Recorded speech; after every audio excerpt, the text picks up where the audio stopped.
weekend, I saw a really good example of some really bad science communication, let's just call it. And it kind of concerned me, so I want to talk about it.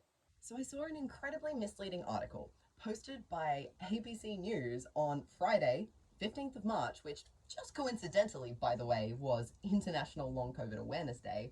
And this feels like an odd choice of day to post the article, Queensland's Chief Health Officer says it's time to stop using the term long COVID. So according to this article, a new study found that long-term post-COVID viral symptoms are indistinguishable from those associated with all viral infections. So in short, we have some new research showing this, and because of this, the Chief Health Officer is calling for the term long COVID to be scrapped. This article goes on to say that this term is probably harmful and wrongly implies that long COVID symptoms are somehow unique. We then get a little bit more detail about this study and how it found, in more than 5,000 people, similar rates of functional limitations in the daily lives of people a year after COVID as there was in people a year after the flu and other illnesses. Which already is not the same thing as saying that their symptoms are indistinguishable, but okay. If you're starting to maybe wonder that, don't worry. These results are legit and also a big deal, and you know that because they're being presented next month at a European Congress in Barcelona, which honestly, this is the bit that really gets me, but we'll get to that. First of all, I don't know what kind of study this implies to you guys, but I was not expecting what it actually was. So I looked into this, and what it was a text message questionnaire sent out to a bunch of people in Queensland who had gone to get a PCR test between the 29th of May and the 25th of June 2022.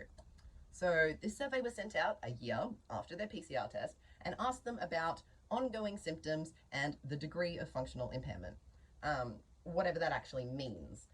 I couldn't find any information on this at all because, I should say, all of the information I could find on this study came from a media release published to a couple of different science news portals, because this is not a published study.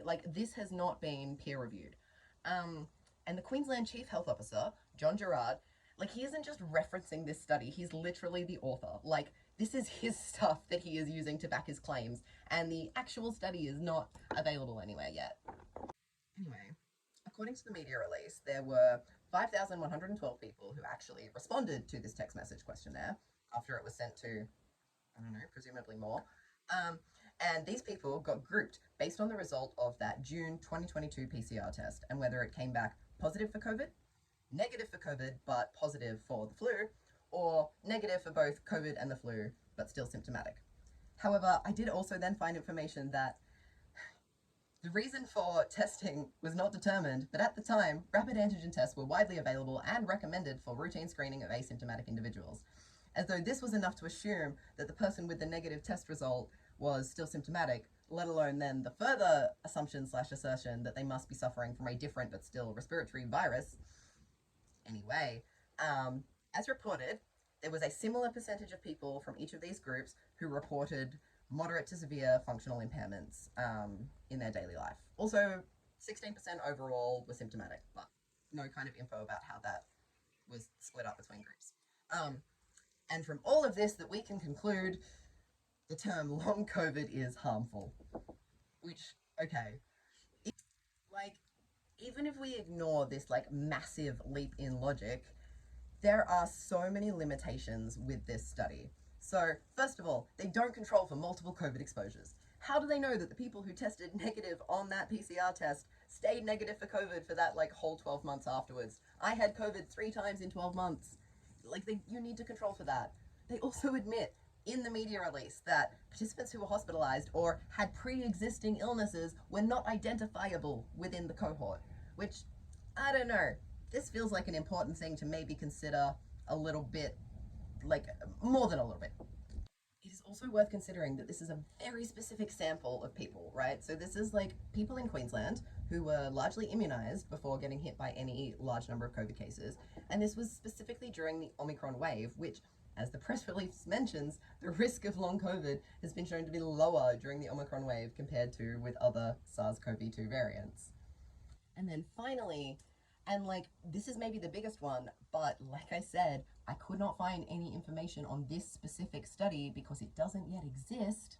But what I did find was a previous study by the same authors, which was essentially a 12-week follow-up, measuring similar things via text message. And while I can't confirm whether or not they used the same questionnaire in the 12-month study as they did in the 12-week one, because once again, not published yet, the questionnaire they used in the previous study, quote, does not ask respondents to describe their specific symptoms, so we do not discern if COVID-19 and influenza differ in specific symptom domains, including areas of functional impact. Like, it just asked them to report severity, yes, no. And like, if this is the same tool that they use in this 12-month study, and they're using these results to say post-COVID viral symptoms are indistinguishable from those associated with other viral infections, well, like, you see the issue with that, right? Like, of course symptoms are going to seem indistinguishable if you do not ask about a single potentially distinguishing feature. Like, this is ludicrous. But then one of my favorite bits, right here at the bottom of the media release, which says, this press release is based on poster abstract, which is to be presented at this conference. Like, his big presentation to a European Congress is literally just that his abstract got accepted for a conference poster.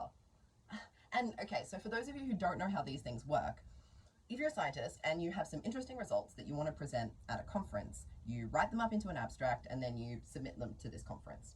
They then get read and essentially graded. And then usually the top scoring abstracts will get given talks, and the other abstracts that are still accepted get posters, right? And I did double check this specific conference, which seems to work like that. And like, no shade to conference poster presentations. They are a valid part of the scientific process. Just, are they worthy of a media release? Like, to me, this feels a little bit like they're using the fact that an abstract was accepted for a poster presentation to make it seem, to those not familiar with how science works, like these results are a little bit more of a big deal than they actually are.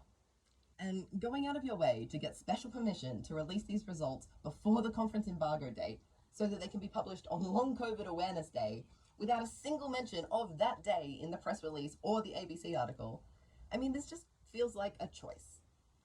And look, before I got around to making this, another ABC article by the same journalist was published where Old Mate clarifies, no, don't worry, he thinks long COVID is real, he just thinks the flu is also bad. And that's what he wanted us to be thinking about on Long COVID Awareness Day. And look, when you look this guy up, you find out that when he was 6, his 11-year-old brother actually died of influenza. So I think that, at least partly, right, this is genuinely motivated by concern for influenza. And I absolutely understand wanting to bring awareness to the underemphasized dangers of other illnesses, like the flu, right? But using your position in government to push a media story about a non-peer-reviewed observational survey, taking advantage of the public's poor understanding of the research communication process to make your results sound really significant, after getting special permission to be able to release this on Long COVID Awareness Day, I mean, it all just feels a bit fucking dodgy to me. And this has the potential to be picked up by international publications which use it to claim the most outrageous shit.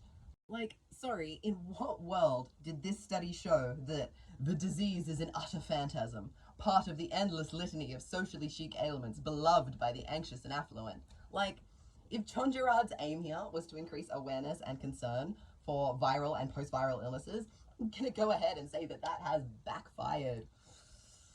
Anyway, long COVID is real. COVID in the short-term sense is still very much around, and even reputable news sources like the ABC and the Australian government are full of scientific mis- and disinformation. Nothing super new here, but unfortunately, we need reminding. And thank you, I guess, to the journalism for being so straight up bad that I felt motivated to make this. This has been fun.